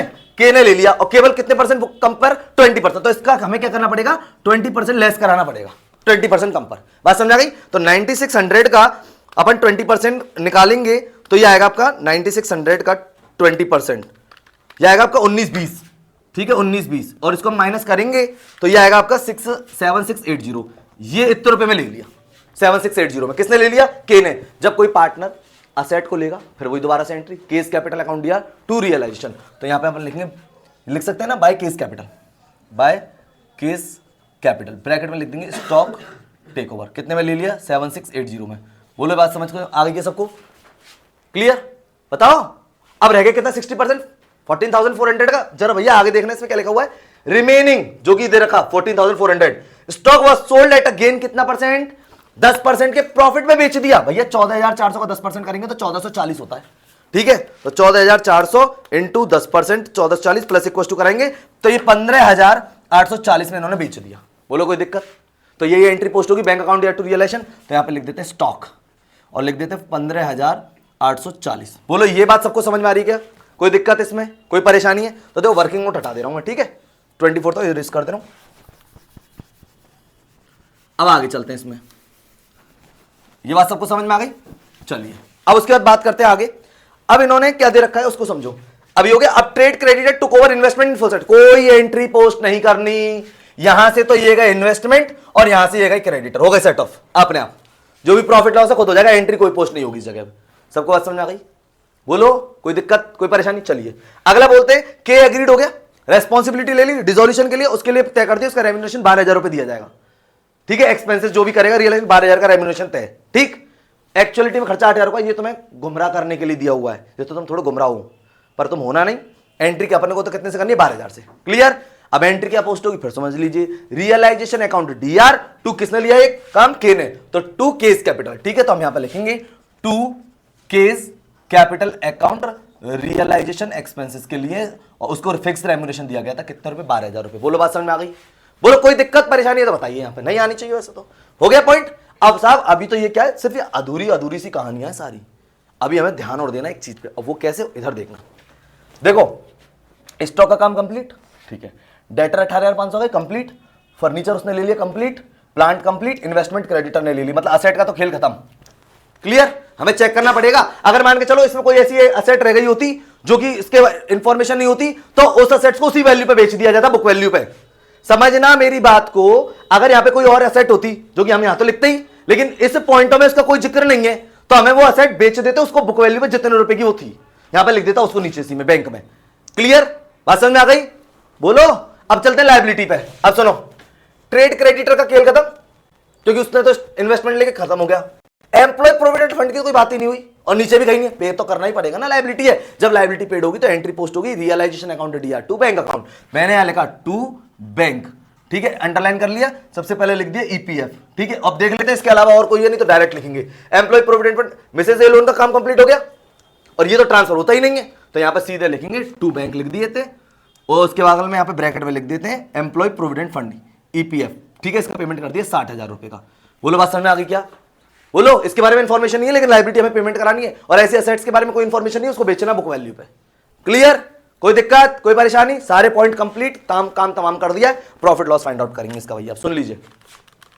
सबसे पहले अगर अपन इसका टोटल करके लिखते हैं, पहले तो देखो 18,500 प्लस करेंगे 2,31,000 और प्लस करेंगे 15,840, यह आएगा 2,65,340, 265 340।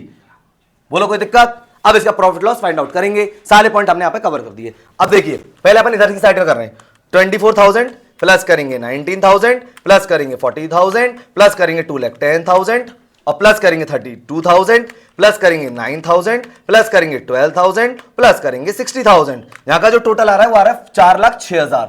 ठीक है, इधर की साइड का, उधर का देख लेते हैं एक बार। 4,000 प्लस करेंगे 42,000 प्लस करेंगे 60,000 प्लस करेंगे 9,000 प्लस करेंगे इसमें 38,000 प्लस करेंगे 2,65,340 और इसमें प्लस करेंगे 7,680। यहां का आ रहा है 4,26,020। इधर का ज्यादा आ रहा है, सीआर साइड का ध्यान से समझना, और ये इसका आ रहा है कम। तो इसका मतलब यहां पे क्या होगा? प्रॉफिट। एंट्री क्या पोस्ट होगी? रियलाइजेशन अकाउंट या टू पार्टनर्स कैपिटल अकाउंट। यहां पे लिखूंगा to partners capital account. Underline करेंगे कितने का प्रॉफिट आ रहा है वो भी आपको बता देते हैं। यहां का 4,26,020 में से इसको लेस कराएंगे 4,06,000, तो प्रॉफिट आएगा आपका 20,020। ठीक है, आ गई गाड़ी समझ में? कोई दिक्कत है इसमें? 20,020 आ गया। अब इसको कौन कौन बांटेगा? एक तो बांटेंगे इसमें ए और एक लेगा के, और कौन से रेशियो में? इनका प्रॉफिट शेयरिंग रेशियो 3:2 दे रखा है, तो इसको 3:2 में डिवाइड कर देंगे। कोई दिक्कत है क्या इसमें? 2,020 इंटू 3/5 और 2,020 इंटू 2/5।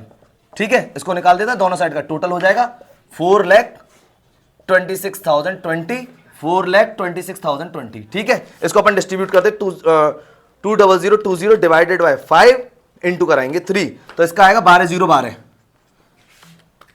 और इसका आएगा 8,008। बोलो कोई दिक्कत है क्या?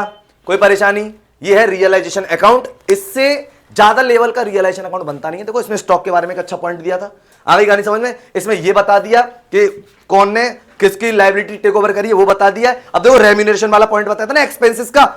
जब डील डन हो गई है उतने रुपए में काम होगा। अब तुमने खर्चा करा हो नहीं करा, उससे हमारा कोई लेना देना नहीं है। अब इसलिए हमें 8,000 को इग्नोर करा है, हमें तो 12,000 से एंट्री करनी है। आ गई यानी इस 8,000 की जगह 25,000 होता तो भी कोई फर्क नहीं पड़ता, कुछ भी नहीं होता तो कोई फर्क नहीं पड़ता। हमें तो 12,000 रुपए देने, फर्म को देने। ठीक है, आपकी जो रियलाइजेशन का जो अकाउंट है आपको अच्छे से समझ में आ गया होगा। अब ये क्वेश्चन है, इसमें अपन सारे के सारे अकाउंट प्रिपेयर करेंगे। जैसे अभी तो अपन ने रियलाइजेशन अकाउंट प्रिपेयर किया, अब इसमें और भी जो अदर अकाउंट्स हैं वो भी अपन प्रिपेयर करेंगे। यानी पार्टनर्स कैपिटल अकाउंट प्रिपेयर करेंगे, लोन अकाउंट प्रिपेयर करेंगे, बैंक अकाउंट प्रिपेयर करेंगे। ये फुल डिस्क्लोजर का क्वेश्चन है। ठीक है, अब क्वेश्चन में क्या, लेकिन इसमें एक आध दो पॉइंट नए भी हैं। इसमें लिखा हुआ है XYZ were partners in a firm sharing a profit and losses in the ratio 3:2:1, यानी कि पार्टनर है 3:2:1 में है। ठीक है, following was the balance sheet at the time of dissolution के टाइम पे इनकी बैलेंस शीट दे रखी है। क्रेडिटर दे रखे मिसेज एक्स लोन, पार्टनर का लोन नहीं है, मिसेज एक्स लोन है। ठीक है, एक्स लोन ये पार्टनर का लोन है, WCR है यानी कि workman compensation reserve, investment fluctuation reserve, capital दे रखी है तीनों की, बैंक बैलेंस है, डेटर में से पीबीडी लेस कर रखा है, स्टॉक इन्वेस्टमेंट प्लांट और गुडविल दे रखी है। इससे पहले जो क्वेश्चन लिया था उसमें गुडविल नहीं थी, अब इसमें गुडविल है। ठीक, ऑलरेडी अपीयर्ड है इसमें बैलेंस शीट में। चलिए, फॉलोइंग ट्रांजैक्शन टुक प्लेस। पहला, X took over the investment at 25% more than the book value। X partner है, उसने इन्वेस्टमेंट को 25% मोर देन बुक वैल्यू पे ले लिया। जब कोई पार्टनर इन्वेस्टमेंट को मोर देन बुक वैल्यू पे लेगा, इससे अपने को तो मतलब नहीं, क्योंकि अपन तो 25% निकाल के अमाउंट ऐड करेंगे, सीधी अपन एंट्री पोस्ट कर देंगे यहां पे सीधी सीधी। पार्टनर का नाम है एक्स कैपिटल अकाउंट या to realization. That's it. Second point है, Y took over the debtor amounting to ₹5,000 at ₹4,000। 5,000 के डेटर 4,000 में ले लिए। किसने ले लिए? वाई ने। एंट्री पोस्ट क्या करेंगे अपन? वाइस कैपिटल अकाउंट या टू रियलाइजेशन 4,000 से। डन। अब रिमेनिंग जो डेटर है, तो देखो डेटर थे 15,000 के, 15,000 में से 5,000 के तो गए, अब रह गए 10,000 के। जो 10,000 के रिमेनिंग है वो 75% पर रियलाइज्ड हो गए, मतलब पैसा आ गया 75%। कोई दिक्कत, कोई परेशानी है? लेकिन डेटर में एक सबसे बड़ी प्रॉब्लम, बच्चे पता क्या करके आते हैं, ये 15,000 है लेकिन ये बाहर लिखा हुआ 14, तो बच्चे क्या करते हैं 14 में से पहले 5 लेस कराते, फिर रहते हैं 9,000 और 9,000 का 75% लगाते हैं। नहीं, हमें ओरिजिनल वैल्यू का लेना होता है। आगे कहानी समझ में? कोई दिक्कत इसमें, कोई परेशानी? चलिए, इसके बाद plant is sold for ₹40,000, plant को 40,000 में सोल्ड कर दिया। Expenses of realisation amount to rupees कितना? 1,000। ठीक है, 1,000 रुपए के तो रियलाइजेशन एक्सपेंसेस खर्च हुए हैं। और it was also found that कि एक लायबिलिटी थी डैमेज की, वो भी 5,000। अब देखो ये 5,000 डैमेजेस में कहीं नहीं दिख रहे, इसे अनरिकॉर्ड मान लिया। अभी पेमेंट करेंगे 5,000 का, तो एंट्री क्या पोस्ट होगी? Realisation account to cash to bank. और ये एक्सपेंसेस 1,000 पेड करने, तो ये भी entry realisation to cash to bank. यहाँ पे कोई पार्टनर का कोई जिक्र नहीं हुआ, तो फर्म पेड कर रही है, तो फर्म तो ये एंट्री पोस्ट करेगी रियलाइजेशन अकाउंट टू कैश या बैंक। That's it. चलिए, उसके बाद उन्होंने कहा है आपको पेपर नेसेसरी अकाउंट बनाना है। बात सबको समझ में आ रही है? चलिए, तो अपन यहाँ पे देख रहे हो रियलाइजेशन अकाउंट बनाएंगे सबसे पहले, रियलाइजेशन अकाउंट। और देखो रियलाइजेशन अकाउंट को अगर तुम लोग प्यार से पढ़ोगे ना तो तुम्हें बहुत इजीली इस तरीके से समझ में आएगा, क्योंकि अपने को ये पता होना चाहिए कि रियलाइजेशन अकाउंट में ट्रांसफर क्या क्या नहीं होता, तो अपने को पता चल जाएगी, उसके बाद सारी चीजें ट्रांसफर। देखो असेट पे पहले इधर बात कर ले, देखो बैंक बैलेंस तो जाएगा नहीं, क्लियर, डेटर जाएंगे, स्टॉक जाएगा, इन्वेस्टमेंट जाएगा, प्लांट जाएगा और गुडविल जाएगी, ठीक है। अब समझना यहाँ पे, यहां लिख रहे हैं अपन टू डेटर। अब डेटर के बारे में थोड़ी सी कहानी सुन लीजिए। डेटर ओरिजिनल वाले अमाउंट जो अंदर होगी पहले 15,000 तो वही आ जाएगी, समझ लो इधर, ठीक है। और बाय पीवीडी, इसका 1,000 पीवीडी यहां ट्रांसफर करेंगे, 14,000 मत लिख देना, इसको करने का सही तरीका ये है, ठीक है। चलिए अब स्टॉक लिख देते हैं, टू स्टॉक, ठीक है। स्टॉक के बाद टू इन्वेस्टमेंट, टू इन्वेस्टमेंट, उसके बाद लिख देते हैं टू प्लांट, उसके बाद लिख देते हैं टू गुडविल, गुडविल, ठीक है। चलिए अब स्टॉक है 80,000 का, स्टॉक लिख देते हैं पहले 80,000 का, उसके बाद अपन को इन्वेस्टमेंट पता है 20,000 के लिखना है, ये लिख देते हैं। उसके बाद 75,000 का प्लांट लिख रहा है, ये लिख देते हैं। और फिर गुडविल दे रखी 35,000 के, अपन ये लिख देते हैं। कोई दिक्कत है क्या इसमें, कोई परेशानी? ठीक, ये अपन ने लिख दिया, आगे क्या नहीं समझ में। अब बात कर लेते लायबिलिटी साइड की। अब देखो क्रेडिटर जाएंगे, मिसेस लोन, एक्स लोन नहीं जाएगा, पार्टनर का है। WCR के बारे में अपन ने नीचे पढ़ा, WCR के बारे में कोई कहानी है ही नहीं है, तो इसका मतलब ये भी नहीं जाएगा। इसके बारे में अगर कुछ होता तो जाता, ये कहां जाएगा, सीधे पार्टनर्स कैपिटल अकाउंट, क्योंकि इससे रिलेटेड कोई लायबिलिटी नीचे नहीं है, ठीक है। और IFR तो जाएगा ही जाएगा, क्योंकि इन्वेस्टमेंट है तो इन्वेस्टमेंट का IFR भी जाएगा, ठीक है। तो ये दो चीज नहीं जाएंगे और कैपिटल अकाउंट नहीं जाएगा। तो यहां पे लिखेंगे बाय क्रेडिटर, ठीक है, क्रेडिटर लिखा। उसके बाद यहां पे लिखा बाय मिसेज एक्स लोन, ठीक है। उसके बाद जाएगा यहां पे बाय IFR, बाई IFR, ठीक है। क्रेडिटर हो गया हमारा 18,500 का, ठीक है। उसके बाद हमने लिख दिया एक्स लोन का दे रखा है 5,000 और IFR का दे रखा है 7,500। बोलो कोई दिक्कत, कोई परेशानी, कोई समस्या? ठीक, ये हमने सारी की सारी चीजें लिख दी, आ गई बात समझ में। अब सुनो, अब जैसे जैसे पॉइंट कह रहा है अपने को वैसे वैसे करना है, ठीक। पहला पॉइंट क्या लिखा हुआ, एक्स ने टुक ओवर करा इन्वेस्टमेंट कितना, 25% than the book value, more than book value. अब देखो इन्वेस्टमेंट की बात अगर अपन करते हैं तो 20,000 का इन्वेस्टमेंट दिख रहा है आपको, 20,000 का 25% निकालेंगे 5,000 होता है, प्लस करेंगे तो 25,000 में ये ले लिया। एंट्री क्या पोस्ट करेंगे, एक्स ने लिया तो एक्स कैपिटल अकाउंट दिया टू रियलाइजेशन, असेट ले रहे हैं बाय एक्स कैपिटल अकाउंट। अब देखो कैपिटल अकाउंट भी बनाऊंगा तो ये वहां पे भी जाएगा, ठीक है, इसलिए थोड़ा ढंग से समझना है इसको। 25,000 लिया इन्होंने, लिया इन्वेस्टमेंट टेक ओवर कर लिए, कोई दिक्कत इसमें, कोई परेशानी? चलिए आगे चलते हैं। वाई टेक ओवर डेटर कर रहे 5,000 के थे, कितने रुपए में ले ली, 4,000 रुपए में इन्होंने ले लिए, ठीक है। अब सुन लो, जब कोई पार्टनर असेट ले रहा है, डेटर भी असेट है, एंट्री वही, एंट्री क्या पोस्ट होगी, Y's capital account DR to realisation, तो यहां पे लिखेंगे वाई वाइज कैपिटल अकाउंट, ठीक है। डेटर 4,000 में लिए, बोलो कोई दिक्कत है? अब समझना, यहां पे इन्होंने कहा 5,000 के डेटर 4,000 में ले लिए और रिमेनिंग जो थे वो 75% पे उसका पैसा हमें मिला। अब एक बात बताना, डेटर की अगर मैं बात करूं तो 15,000 है, इसी में से लेना, इस वाले ओरिजिनल अमाउंट से, इसमें ये वाली ओरिजिनल होती है इसकी, 15,000 में से हमें पता है 5,000 तो गए, अब रह गए 10,000 और 10,000 में से केवल कितना पैसा रियलाइज हो, 75%। तो 10,000 का अगर अपन 75% निकालेंगे तो कितना होता है, 7,500। कोई दिक्कत, कोई परेशानी बताओ भाई? 15,000 के डेटर थे ना, 15,000 में से 5,000 के तो गए, रह गए 10,000 और 10,000 देखो रियलाइज होगा 75% बुक वैल्यू पे, ठीक है। जब रियलाइज होगा तो कैश या बैंक, अब ये देख लो आपके में बैंक है तो हम बैंक यूज करेंगे, यहां लिख दे रहे बाई बैंक, अंडरलाइन करते हैं, यहां लिखा अपने डेटर 7,500। बोलो कोई दिक्कत, कोई परेशानी का 7,500 कैसा है? चलिए उसके बाद इसमें आगे लिखा हुआ है प्लांट सोल्ड कर दिया कितने में, 40,000 में। यहां पे देखो 75,000 का दे रखा है प्लांट, 40,000 में सोल्ड कर दिया, तो हम तो प्लांट 40,000 लिख लेंगे, 40,000। बोलो कोई दिक्कत, कोई परेशानी? अच्छा अब सुनिए, आगे एक्सपेंसेस के बारे में दे रखा है, उसके बारे में पहले बाद में जिक्र करेंगे। अब इधर आ जाओ, देखो डेटर का काम हो गया, प्लांट ले लिया 40,000 में। अब एक बात समझना, स्टॉक के बारे में कहते हैं, स्टॉक के बारे में कोई इंफॉर्मेशन नीचे नहीं है, तो ये वही बात है कि स्टॉक के बारे में कोई, तो जितनी इसकी बुक वैल्यू है उतने में इसको सोल्ड कर देंगे। एंट्री वही पोस्ट होगी, bank account DR to realisation, तो यहां पे लिख देंगे स्टॉक, ठीक है, बाई बैंक। और स्टॉक कितना लिखेंगे, 80,000। बोलो ये बात सबको समझ में आ रही है क्या? कोई दिक्कत? देखो स्टॉक के बारे में कोई इन्वेस्टमेंट का कंप्लीट हो गया, प्लांट कंप्लीट। अब बात आती है गुडविल। गुडविल अपीयर तो है बैलेंस शीट में, लेकिन इसके बारे में नीचे कोई इंफॉर्मेशन नहीं दे रखी, तो ट्रीटेड एज अ जीरो। अब इसका कोई भी हमें ट्रीटमेंट नहीं करना, क्लियर? ठीक है, अपन ने एसेट साइड का कर दिया। अब अपन करेंगे लायबिलिटी साइड का, उसका भी देखना ढंग से, ठीक है। इनको ऐड कर लेते हैं, 7,500 प्लस 40,000 प्लस करेंगे 80,000, तो ये आ जाएगा आपका 1,27,500। क्लियर बात समझ में आ रही सबको? चलिए अब बात कर लेते हैं एक्सपेंसेस के बारे में। देखो पहले नीचे क्या लिखा हुआ है, 1,000 रुपए का एक्सपेंसेस तो ये है, और इन्होंने कहा कि 5,000 रुपए के डैमेजेस के पे करें, ठीक है। तो 1,000 ये करेंगे, 5,000 ये करेंगे। अब जरा एक मिनट इधर आना, आपको ये बात समझ में आएगी। इन्होंने यहाँ पे एक बात बोली, इन्होंने क्या बोला, जरा इधर देखो, इधर यहाँ पे इन्होंने बात बोली है कि x took over the investment, ये अपन ने कंप्लीट कर लिया, वाई वाला कंप्लीट कर लिया, प्लांट कंप्लीट कर लिया। अब देखो मिसेस एक्स लोन के बारे में कोई इंफॉर्मेशन नहीं है ना, लायबिलिटी पेमेंट करनी पड़ेगी। क्रेडिटर के बारे में कोई इंफॉर्मेशन नहीं है ना, पेमेंट करना पड़ेगा क्रेडिटर का। बात समझ में आ गई? कोई दिक्कत है? ये तो ट्रांसफर ही नहीं हुआ क्योंकि तो अलग जाएगा अकाउंट में, WCR ट्रांसफर नहीं हो, IFR कर दिया, उसका काम कंप्लीट। अब यहाँ पे क्या लिख रहा हूं, जब पेमेंट करेंगे लायबिलिटी का, एंट्री पोस्ट होती है realisation account DR to cash to bank, लेकिन हमने बैंक यूज कर रहे हैं तो यहाँ पे लिखा देखो टू बैंक, ढंग से समझना। यहां लिखा रियलाइजेशन एक्सपेंसेस 1000, ठीक है, डैमेजेस का पेड करा है 5000, ठीक है। यहां पे लिख दे क्रेडिटर के 18500, ठीक है। उसके बाद अपन ने लिखा मिसेज एक्स लोन, ये लिख दिया 5000 का। बोलो बात समझ में आ गई? कोई दिक्कत? कोई अगर कोई पार्टनर लेता तो अपन को पता है किस तरीके से एंट्री पोस्ट करते हैं, ठीक है। अब इसके अलावा और कोई लायबिलिटी नहीं है, इसका टोटल करके अपन बाहर लिखेंगे।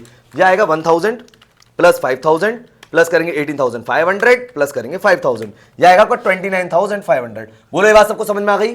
कोई दिक्कत है, कोई परेशानी? तो अपन ने असेट्स का और लायबिलिटी साइड का सारा कंप्लीट कर दिया। अब इसका हम लोग क्या फाइंड आउट करेंगे, प्रॉफिट और लॉस। तो एक बार देखते हैं, पहले इधर की साइड का टोटल कर रहे हैं अपन, 15000 प्लस करेंगे 80000 प्लस करेंगे 20000 प्लस करेंगे 75000 प्लस करेंगे 35000 प्लस करेंगे 29500, जाएगा 254500। इधर का आ रहा है 254500। अब हम तड़का करेंगे 1000 प्लस करेंगे 18500 प्लस करेंगे 5000 प्लस करेंगे 7500 प्लस करेंगे 25000 प्लस करेंगे 4000 और प्लस करेंगे 1,27,500। इधर का टोटल आ रहा है 1,88,500। अब देख लो इधर का टोटल कम है और इधर का टोटल ज्यादा है, लॉस हो गया।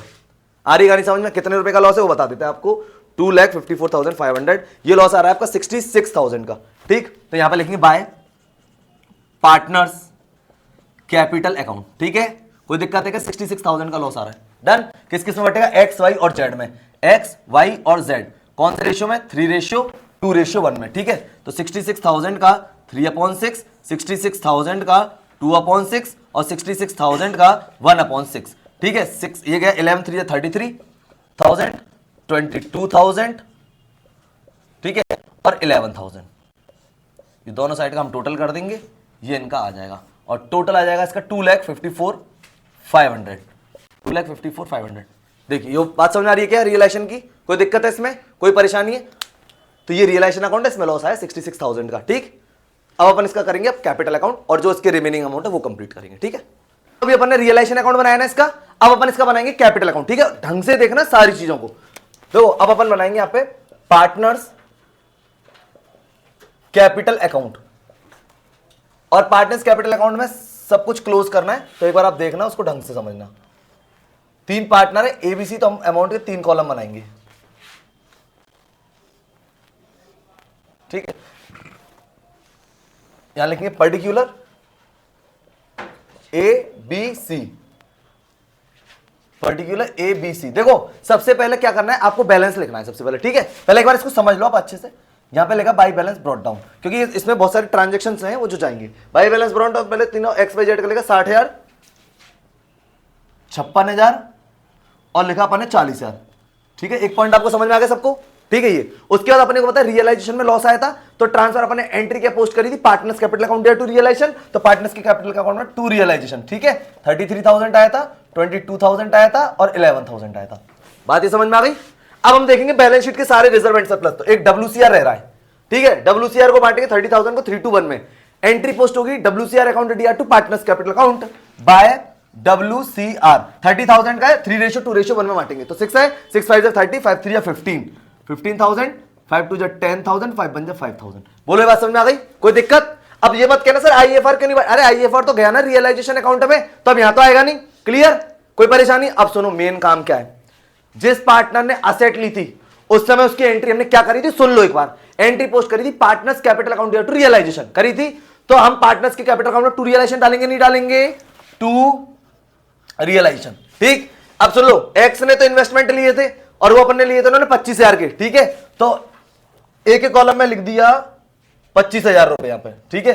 अच्छा सॉरी, एक्स वाई जेड है ये, एक्स वाई जेड, कोई दिक्कत नहीं है, एक्स वाई और जेड, ठीक है। तो अपन यहां पे लिख दिया 25,000, कोई दिक्कत है इसमें? और यहां पे देखो वाई ने टुक ओवर किए थे 4,000 के डेटर, तो वाई के में लिख दिया अपन ने 4,000, ठीक। बात समझ आ गई?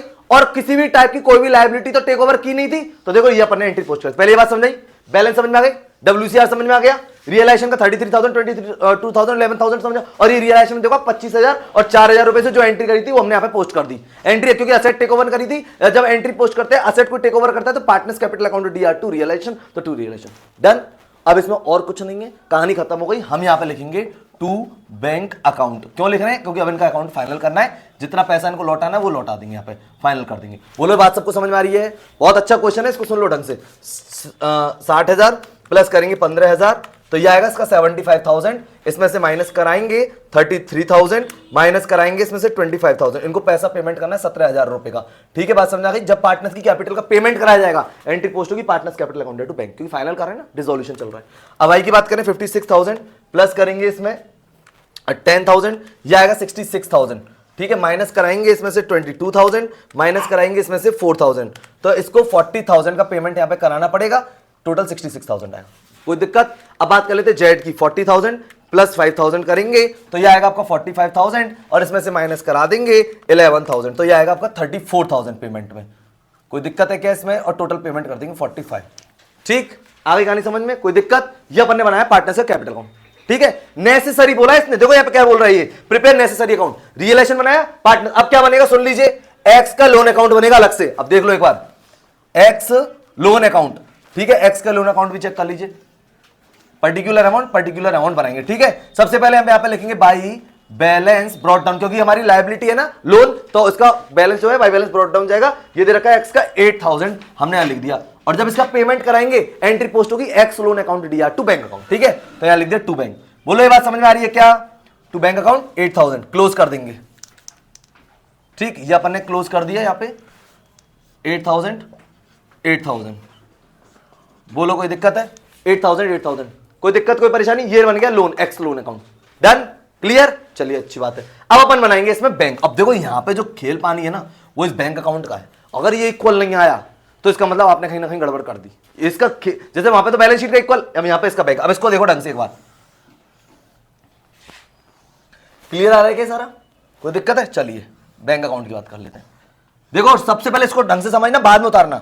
बैंक का बैलेंस दे रखा 1,000, यहां पे लिखा टू बैलेंस ब्रॉट डाउन 1,000, पहला पॉइंट कंप्लीट।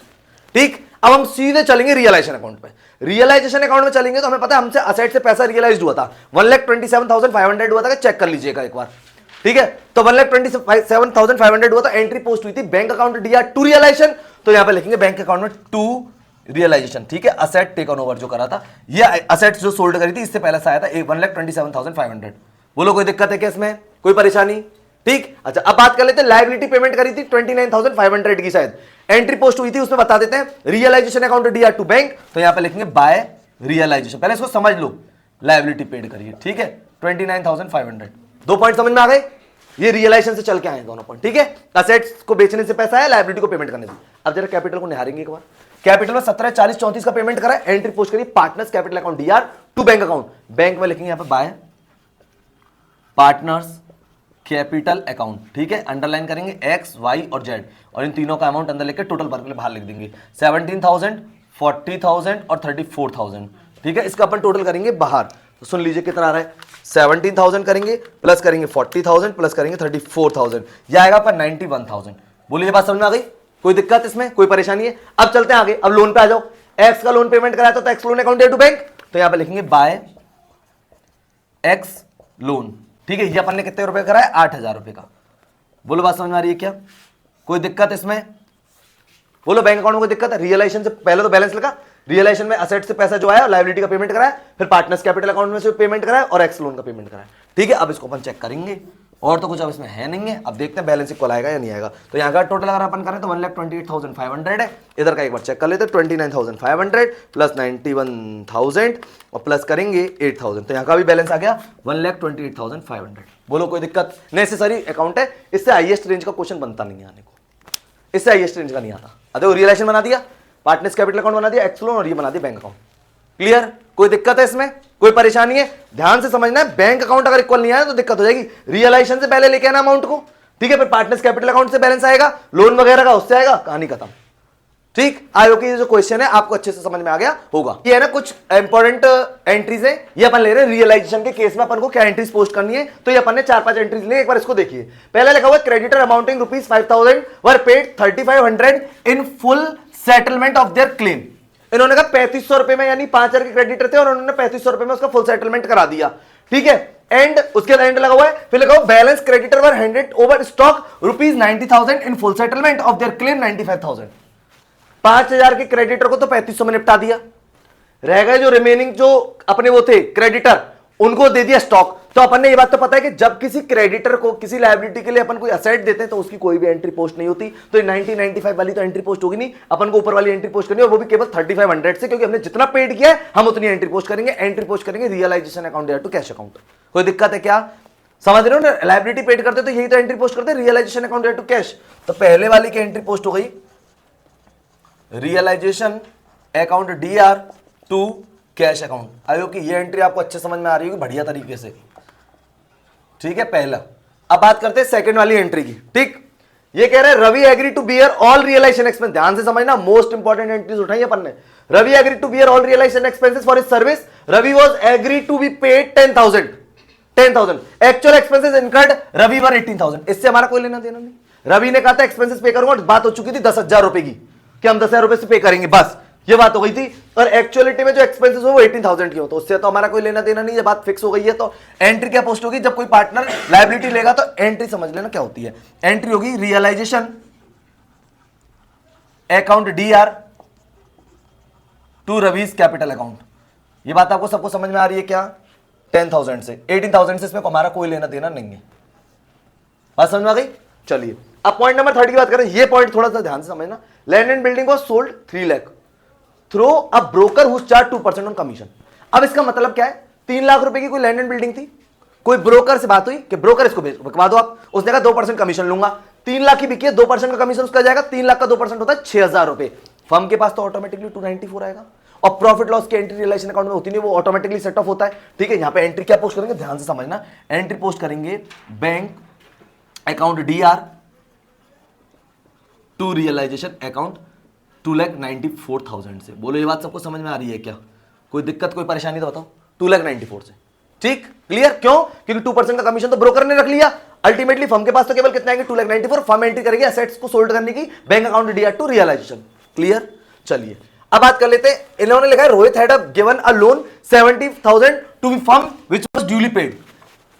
रोहित का लोन था 70,000 रुपए का, फर्म ने पेड कर दिया। पार्टनर का लोन है तो पार्टनर का लोन रियलाइजेशन में तो नहीं जाता, फर्म डायरेक्ट पेड करती। जैसे कि अभी अपन ने क्वेश्चन लिया था उसमें एक्स का लोन था, तो सीधे एक्स लोन अकाउंट बैंक, सीधे एंट्री पोस्ट हो जाएगी। यहां पे एंट्री पोस्ट हो जाएगी Rohit loan account DR to bank account. ठीक है, कितना होगा? 70,000। कोई दिक्कत है? कोई परेशानी? Rohit had given a loan, कितना? 70,000 रुपए दिया था किसको? टू द फर्म को, और विच वॉज ड्यूली पेड हो गया। आगे कहानी समझे? कोई दिक्कत है इसमें? कोई परेशानी? एंट्री नंबर 5 की बात कर लेते हैं। यहां पे लिखा हुआ है हर्ष लोन ₹6,000। इस पॉइंट को समझना, वेरी इंपॉर्टेंट है ये। हर्ष लोन ऑफ ₹6,000 वाज डिस्चार्ज 6200। देखो ये हर्ष लोन था, पार्टनर है, तो पार्टनर का लोन रियलाइजेशन में तो नहीं जाता, जैसे अभी इसकी बात करते हैं ऐसी थे। तो एंट्री तो ये पोस्ट होगी Harsh loan account DR to cash bank. लेकिन इसमें थोड़ा सा गड़बड़ है, इन्होंने कहा इसको डिस्चार्ज किया 6200 पे, इसको डिस्चार्ज 6200 पे किया गया। 6,000 का लोन था, रियलाइजेशन में जाता नहीं है, लेकिन 6200 पेड करें तो, लेकिन 200 रुपए एक्स्ट्रा पेड करें, वो लॉस जो है ना वो रियलाइजेशन में जाता है। एंट्री जरा देखने को, हर्ष लोन अकाउंट DR 6,000, ढंग से समझना। ठीक है, रियलाइजेशन अकाउंट DR 200 और टू बैंक या कैश कुछ भी लिखेंगे, अकाउंट 6200। बोलो बात समझ में आ रही है क्या? इस अपन ने एंट्री पोस्ट करी है Harsh loan account DR realization account DR to bank. क्यों? क्योंकि 6,000 रुपए का लोन था, लेकिन 6200 रुपए पेड करें तो जो 200 रुपए एक्स्ट्रा पेड करें वो रियलाइजेशन के खाते में चले गए। क्लियर?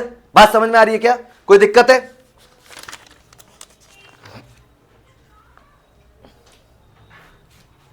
ठीक, तो ये अपन ने एंट्रीज पोस्ट करी, 5 एंट्रीज थी जो अपन ने मोस्टली ली थी, बाकी का आपको जो क्वेश्चंस कराए थे उसमें आपको रिलेशन के पॉइंट के साथ अपन ने एंट्रीज भी समझाई। तो देखो ये चैप्टर था डिसोल्यूशन ऑफ फर्म, अपन ने कंप्लीट कर लिया। इसके अंदर अपन ने जो मोस्ट इंपॉर्टेंट क्वेश्चन थे वो कंप्लीट कर लिया, सीक्वेंस बता दिया पेमेंट का किस तरीके से होता है, ठीक है, और मैक्सिमम से मैक्सिमम कितने अकाउंट इसमें बनते हैं, गुडविल का ट्रीटमेंट क्या रहता है ये बता दिया, WCR का ट्रीटमेंट क्या रहता है ये बता दिया, IFR का ट्रीटमेंट बता दिया, और एंट्रीज किस तरीके से होती है और एक्सपेंसेस की एंट्रीज किस तरीके से होती है, सारी की सारी अपन ने कवर कर लिया। ठीक है, आई होप कि ये जो पूरा लेक्चर था आपको अच्छे से समझ में आया हो। फिर भी अगर कोई प्रॉब्लम आ रही है तो आप कमेंट सेक्शन में, लेकिन इस रिवीजन लेक्चर्स को आप जरूर देखें, ये आपके लिए इंपॉर्टेंट है पेपर की दृष्टि से। ठीक है, तो अपन मिलेंगे अपन नेक्स्ट रिवीजन लेक्चर में, तब तक आप इसका रिवीजन करें। फिर भी कोई प्रॉब्लम आ रही है तो मैं आप बता सकता हूं। मिलते हैं नेक्स्ट लेक्चर में, तब तक के लिए guys goodbye and thank you.